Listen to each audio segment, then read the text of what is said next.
Hi, good morning, everybody. So we just finished up doing the Hellcat Daytona Project 440 stroker, and we're gonna go to the part two of this session and how we did this 1200 horsepower Charger Hellcat, and we're also trying to figure out like how much power is possible out of that 2.4 liter blower Hellcat instead of using the Red Eye, the 2.7 liter, or using a Demon or one of the Elephant 3 liters. That's also like on the Demon 170. So originally came up with this a 376 cubic inch V8, 6.2 liter. So 376 cubic inches, and it had a stroke of a 4.1 inch stroke. So on that piston, from a certain stroke, we're only able to get 4.4 inch stroke originally. Then we had to bring it up to a 4.125 inch stroke. So what does that mean? As we said in the past videos, instead of being at a 4.1 inch stroke, what we do is getting a stroker crank that gets onto the bearings, the rod bearings of this piston.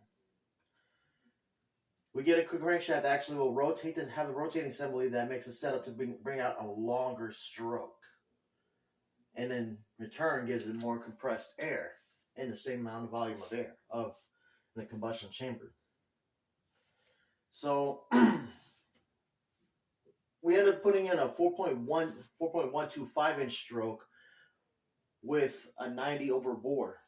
Now originally it was at a 4.08 inch bore for the Hellcat. Now what we did was we ended up switching out to a 392 block that was a 392 BGE block that was in the Cherokees and the trucks. And the deal was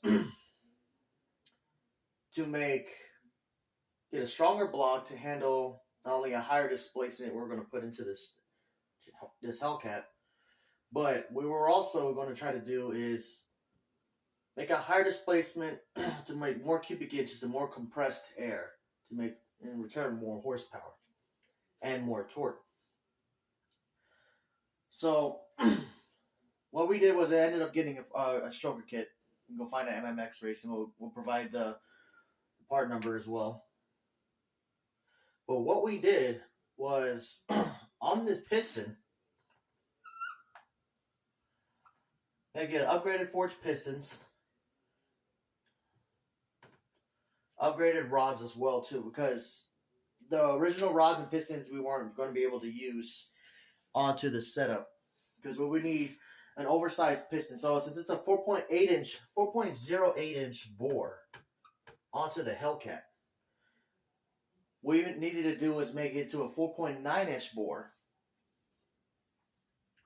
but we also had to make it with a 4.125 inch stroke. So if the thinner we're going to give an aluminum block on the 6.2 liter Hemi onto the Hellcat, is going to make the block weaker. So we decided we're going to go with that cast iron 392 block. It'd be easier for all of us to make it a more reliable engine. So I ended up going with the 392 block, which has a 4.09 inch bore. What we decided to do is bore it 20 over. As you've seen in the past previous video, what we do is on this piston, we're actually getting a larger piston go 20 thousandths of an inch over larger. So what does that do? Well, in return, makes the piston larger as far as the width goes for the piston on the bore, with a longer stroke, which brought us out to a 440 cubic inch 7.2 liter. So what are the comparisons as far as the pistons go, as far as doing the 440 stroker kit and the 392? Well, since we did have the same bore, what we're doing is boring it that stock 392, getting a 20 over onto that 4.09 inch bore, because we decided we're going to go be extra safe and put in stuff in sleeves. they put in little sleeves. They put sleeves in each of the cylinder blocks. So, what is a sleeve? Here, well, we'll go over it. Excuse me for the. Let's see this here. Let's go. Let's see if I can give you guys a better demonstration. So, when you sleeve a block, let's just put it on, let's say, like on a 1-cylinder motor. You have your cylinder into your block, right? Well, in many cases, what people do, especially on cast iron blocks and others on like Hemis and LSs and Ford and such, what they'll do is they'll bore it over a certain amount over the stock. But what they'll do is, let's say if it's in this case, it's a 4.9 inch bore, right? 4.09 inch bore. We bore it 20 over. We bore it 20 over to be able to go back in to see how much of a sleeve we can put in there. What they do is basically it's like metal, kind of like the shape of a cylinder is stuffed into these cylinder walls. And what it'll do is, since we're going to have it a 28,000 inch cylinder sleeves stuffed in here to make it a stock 4.09 inch bore for this stroker kit, what we're going to do is, the reason for this sleeve is to make it have a stronger durability, able to handle more compressed air. In this kind of case, it handles onto this sleeve before it hits the block for any less chances of the block being cracked. This is one way people can do as far as they do like forced induction setups and also high boost applications, turbos, superchargers, so even nitrous. They help this is a way to help it protect the block. This is one of the ways you can do it to make a stronger block for what you have, or you can also spend the extra money, spend $4,000 or $5,000 and get a dart block from any kind of the aftermarket companies. So that's what it is here as far as a sleeve goes. So we had a bore 20 over, stuff in a sleeve. So I would go just enough for it to go back to the 4.09 inch bore, to have a 4.125 inch stroke, because we're going to be using the same amount of boost on that same supercharger, and it's going to be running an 11-to-1 compression ratio.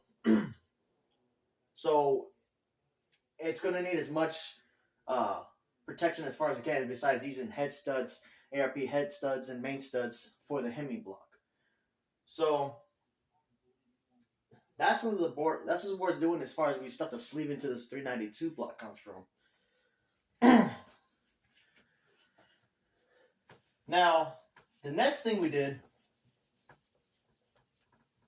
obviously, is poured out the heads. Now, since like in the past videos we have as far as porting heads versus milling heads, we all knew, like, if you had a cylinder head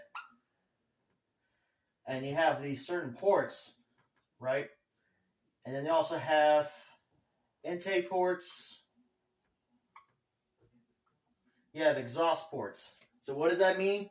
Usually that they do, as far as porting heads, we ended up having porting the Hemi heads from the 392, which still bolt on to the Hellcat blower, believe it or not, is widening up these cylinder head ports,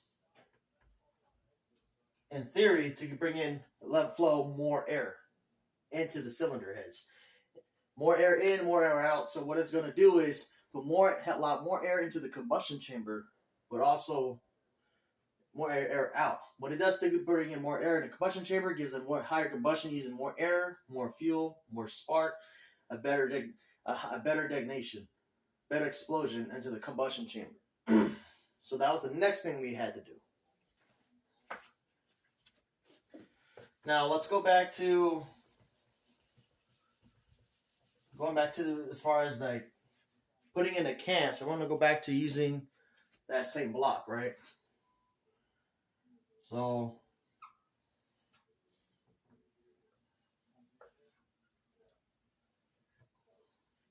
here's our cylinder heads. Here's our block. These are our cylinders here. There's our crankshaft. There's our pistons. And then we had our camshaft here, has different lobes to open and close the valve. So what we had to do was, as you've seen before,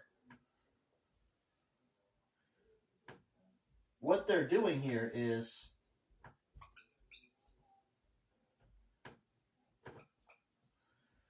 we have to put in a different camshaft. The reason why we had to use a different camshaft, we had to use a custom camshaft to be able to put in a cam that puts in a higher duration and a higher lift to allow more air into our cylinder using that supercharger.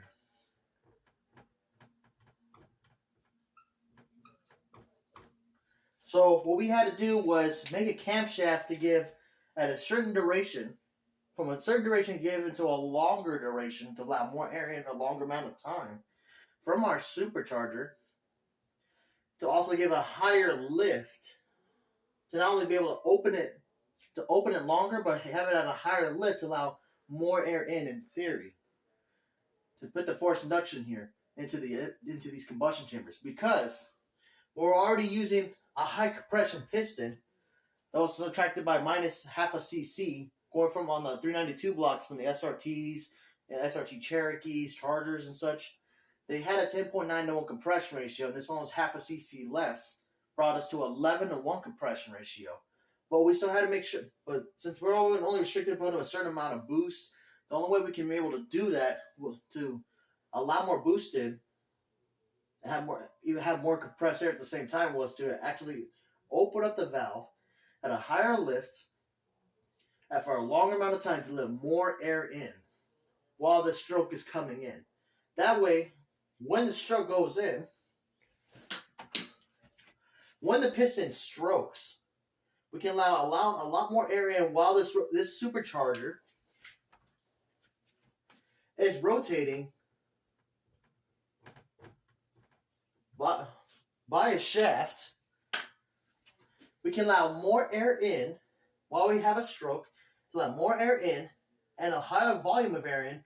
That way, when it closes, we can come up to the at top dead center to put a higher combustion, make a higher combustion.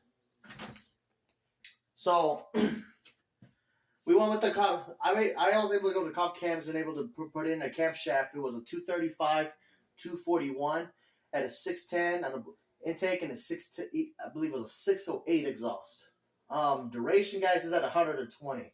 The reason why I had to use the one from at 120 degrees, we wanted to keep the same lobe separation angles and see how much time we can separate from one lobe to another, because we had to make sure we be able to get an efficient amount of boost into the system from the same 120 degree lobe separation angle that was in the Hellcat, and also not just from the Hellcat, but also the Dodge Demon.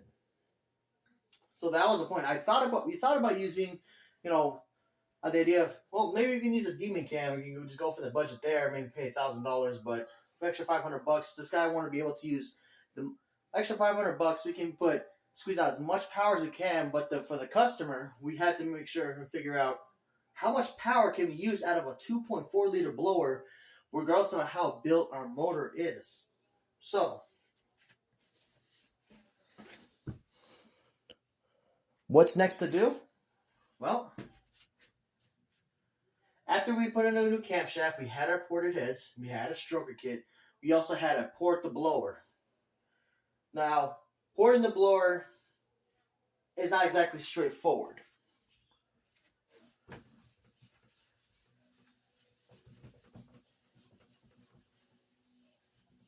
Let's make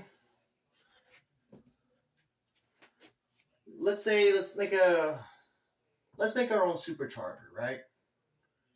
It has these ports to go into the cylinder heads, right? You have a hole here for a throttle body, right?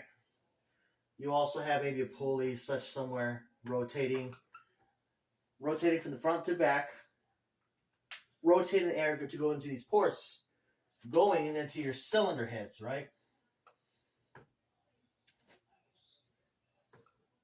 So